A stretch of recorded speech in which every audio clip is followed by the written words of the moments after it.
One of the Oreshniks was destroyed on the territory of the Russian Federation, reported the head of the security service of Ukraine, Vasyl Maliuk, during a meeting with the president of Ukraine, Volodymyr Zelenskyy.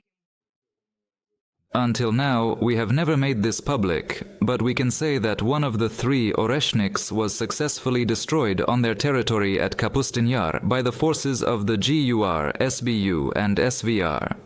As Maliuk reported, this was communicated exclusively to the president of Ukraine, and a few presidents of other countries were also aware of it.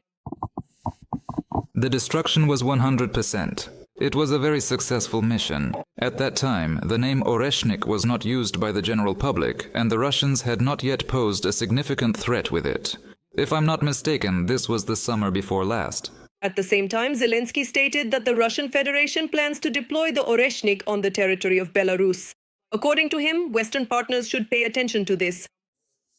We understand that its approximate range is 5,500 kilometers, and there is a dead zone of 700 kilometers.